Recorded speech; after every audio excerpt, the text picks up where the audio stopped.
Hai and welcome back to Autored Max. Tadi kita mulai dari tulisan di atas, All New CR-V Luxury 7-seater Turbo. Yap, sekarang Honda CR-V telah berubah. Ini adalah generasi kelima dan sekarang dia punya mesin turbo, ditambah sekarang dia punya 3 buah baris kursi seperti CR-V generasi kedua. Apakah mobil ini lebih baik dibandingkan dengan kompetitornya? Cek video berikut ini.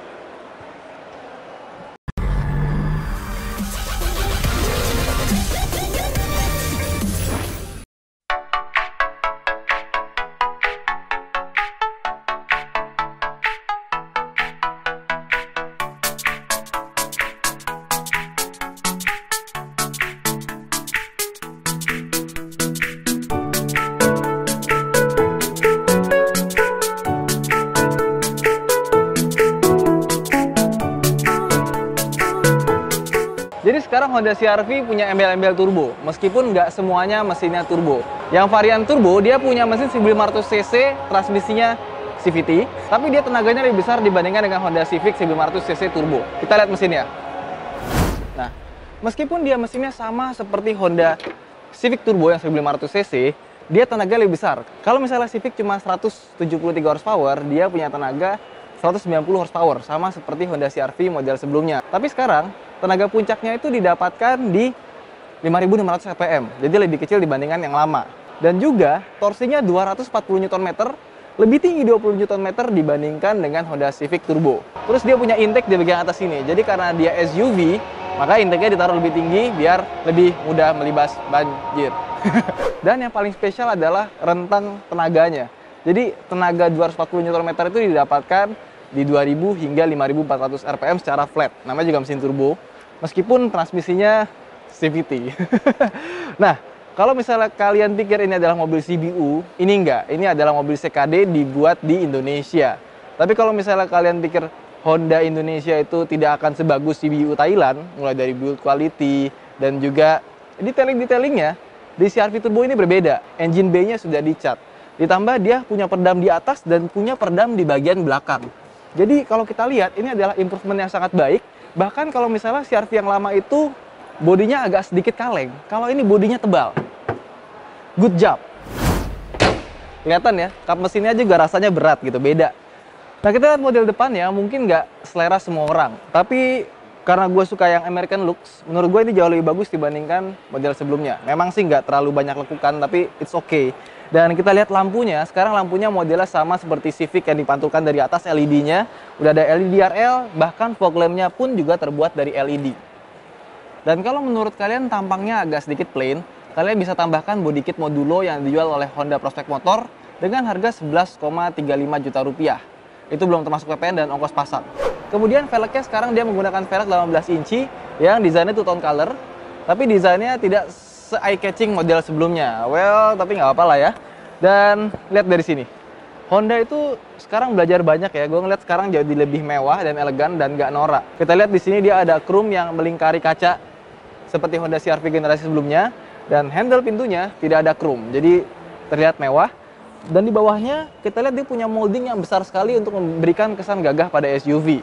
Di sini kita akan melihat dia punya lekukan garis bodi itu yang tajam dan profilnya kuat sekali. Dan di bagian belakangnya mungkin kelihatannya tinggi ya, padahal nggak tinggi-tinggi amat. Buktinya ketika gua nyender di mobil ini, itu kelihatan gua masih lebih tinggi dibanding mobil ini.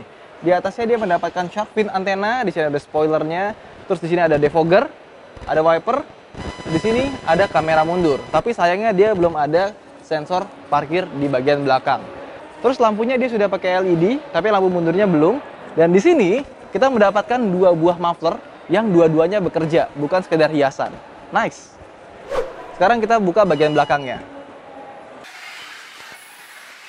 Kalau di varian 1500cc kita mendapatkan Honda CR-V dengan 7-seater. Tapi untuk yang 2000cc itu cuma 5 penumpang. Nah, di belakang ini dia punya tray di bagian sini. Gunanya buat apa? Jadi kalau misalnya dilipat, dia bisa jadi rata lantai. Kalau misalnya dibuka, dia jadi ada gundukannya gitu ya. Dan ini bisa ditaruh di bagian bawahnya. Seperti ini. Terus pertanyaannya, di mana ban serepnya? Ban serepnya kita nggak perlu ngolong. Kayak misalnya, let's say Fortuner, Trailblazer kita mesti ngolong. Di sini diambil, dia lebih mudah. Karena dia ada ban serepnya di bagian bawah sini. Gua akan praktekkan, kita taruh dulu di bawah. Terus ini bisa diambil lagi. Ada tray kedua. Di sini ada sebuah tuas dan kita bisa tarik. Nah, di sini baru kita akan menemukan ban serepnya beserta toolkit. Tapi ini karena lagi pameran, toolkitnya nggak dipasang dan bannya dia menggunakan full size velg beneran, bukan velg kaleng. Dan Honda juga kali ini nggak pelit karena kita lihat di sini dia punya peredam yang tebal. Di belakangnya pun juga Honda nggak memberikan downgrade gitu ya. Kayak misalnya dia ada lampunya dan di sini dia tuh pay attention to detailnya bagus karena di tombol untuk menutup pintunya dia ada lampunya nyala di sini.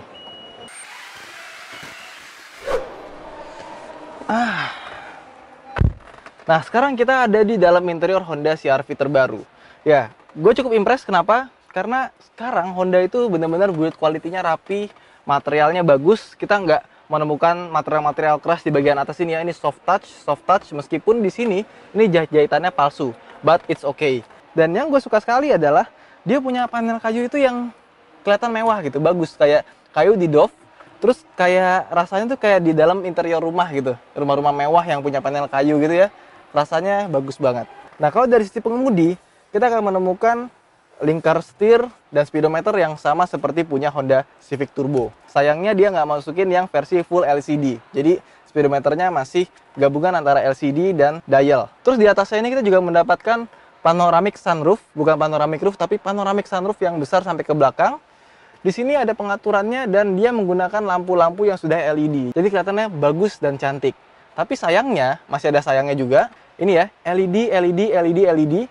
Pas kita buka sun visornya, dia baru punya kaca, tidak ada lampunya. Padahal ini lebih berguna dibandingkan menggunakan ini LED. Ini lampunya biasa aja, tapi ini dikasih lampu, kayaknya lebih oke gitu ya. Kemudian ketika kita duduk di mobil ini, rasanya kursinya ini empuk. Di sini tuh kayak ada pegasnya gitu ya, enak. Headrestnya juga pas, tapi dia knee supportnya kurang panjang. Jadi kalau misalnya dia lebih panjang, mungkin lebih enak lagi. Di sini dia ada tilt steering yang diatur secara manual. Pengaturnya sudah elektrik di sebelah kanan dan di sebelah kiri pun juga sudah elektrik. Di sini ada adjuster buat seat belt. Terus mobilnya juga punya posisi tangan kanan dan tangan kiri itu yang enak. Jadi ini bisa kita majuin jadi armrest. Pas nyetir seperti ini enak banget. Santai, oke lah pokoknya. Posisi transmisinya memang agak terlalu maju, tapi it's okay. Dan tombol-tombol AC-nya ini, dia tombol-tombol fisik yang ditekan itu terasa. Omobi pasti lebih suka dibandingkan dengan model-model yang touchscreen. Kemudian dari head unitnya, dia menggunakan head unit yang sangat besar sekali. Karena ini ukuran 9 inci. Di sini ada nano e-filternya. Jadi nano e-filternya itu bukan ke AC, tapi ke head unitnya. Dia touchscreen, 9 inci. Terus kalau gue lihat memang layarnya tidak kelihatan bagus, nggak vivid gitu ya. Tapi kalau kita pencet seperti ini, dia rasanya responsif, bagus. Tapi sayangnya dia nggak punya CD atau MP3 yang bisa masuk ke dalam. Ya nggak apa-apa sih ya. Dan dia juga ada kamera mundurnya. Nah, head unitnya ini dia juga punya kamera mundur. Di mana kamera mundurnya ini ada 3 mode. Ini paling dekat, ini jauh, dan ini benar-benar ultra wide. Tapi sayangnya kalau misalnya kita belokin setir, dia nggak ikut belok. Itu aja sih. AC-nya seperti Honda CR-V model sebelumnya, dia sudah dual. Di sini kita akan menemukan spion yang belum elektrokromatik. Di sini ada cruise control. Di sini ada pedal shifter. Dan juga dia punya electronic parking brake beserta auto brake hold. Nice. Terus kalau ditanya, apakah mobil ini punya tempat penyimpanan yang bagus? Jawaban gue iya. Karena di sebelah kanan, door trimnya ini dia punya 2 buah cup holder di bagian sini. Ya, ini yang gue suka nih ya.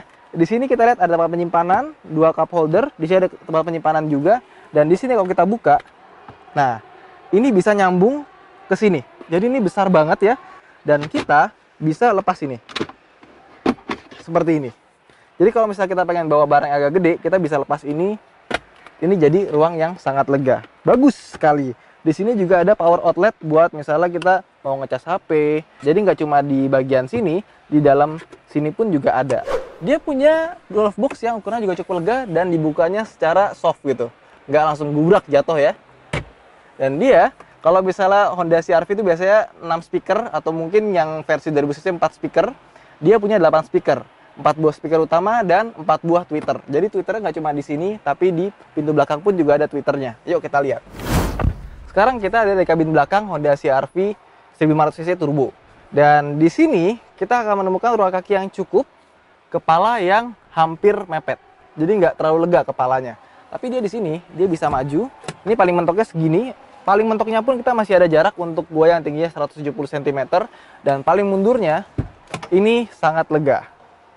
Nah, di bagian sini kita akan menemukan sedikit downgrade karena di bagian door trim ini materialnya keras, bukan empuk seperti di bagian depan. Tapi di bawahnya kayunya masih sama, di sini juga door trimnya masih sama menggunakan material kulit. Nah, seperti yang gue bilang tadi, di sini ada tweeternya ya. Jadi nggak di-downgrade sama dia. Dan yang unik, mobil ini punya AC double blower. Tapi double blowernya bukan ini. Ini bukan double blower karena ini masih ngikutin blower yang depan. Dia punya AC di bagian sini, ditambah double blowernya ada di bagian sini. Yang memang bentuknya kurang srek sih, tapi at least dia sudah punya double blower di bagian sini. Jadi penumpang baris ketiga itu nggak perlu komplain. Terus ini juga lampunya sudah LED juga. Dan bagaimana kita lihat bagian belakangnya. Yuk. Nah, cara masuk ke bagian belakangnya itu kita cukup tarik di sini. Oke. Lalu di sini ada tuas yang bisa kita tarik. Dia akan dive ke depan. Dan di sini pun dia juga ketika dia naik ke atas gini ya. Biasanya kalau beberapa mobil dia pakai mekanisme pegas, twing gitu ya. Kalau dia pakai hidrolik, jadi ada suaranya. Dan rasanya mewah. Keren, keren. Aduh.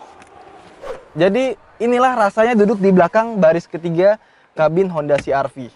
Nah, mungkin kelihatannya kayak tegak banget ya, dan ini kaki pun kelihatannya mentok, tapi ini bisa kita kebelakangin lagi biar kita bisa lebih rileks. Tapi ketika kita rebahkan ke belakang, memang lebih rileks tapi kepala kita mentok. Kalau misalnya kita bandingkan dengan SUV 7-seater seperti X-Trail atau Captiva yang mungkin lebih layak disebut 5+2, menurut gua ini masih layak untuk disebut 7-seater. Karena ini untuk perjalanan jauh pun masih terasa enak gitu.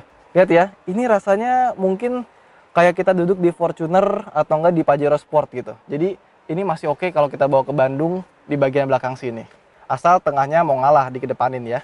Nah, tadi kita dilihat eksterior dan interiornya. Gimana soal safety-nya? Ternyata mobil ini tidak mendapatkan peningkatan safety yang cukup signifikan. Masih sama dengan model sebelumnya, 6 buah airbag, stability control, start assist, brake override system, 4 buah cakra, dan tentunya ABS ABDBA. Tapi, dengan kenaikan harga yang nggak begitu signifikan dibandingkan dengan 2400 Prestige yang model sebelumnya, dia dibanderol dengan 506 juta, Honda telah membuktikan bahwa meskipun dia CKD, sekarang udah jauh lebih baik. Dia punya build quality yang lebih bagus, feature-nya juga cukup lengkap, dan juga dia cukup lega. Dimana kalau misalnya SUV, FWD, monocoque, itu biasanya belakangnya sempit, tapi dia masih bisa bersaing dengan yang leather frame. Oke, itu aja dari Auto Max. Jangan lupa untuk like dan subscribe. Terima kasih telah menonton. Kalau misalnya kalian suka, bantu kami untuk sebarkan video ini. Sampai jumpa di review-review berikutnya. Dah.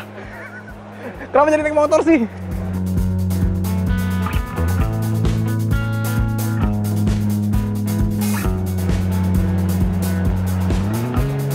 Udah.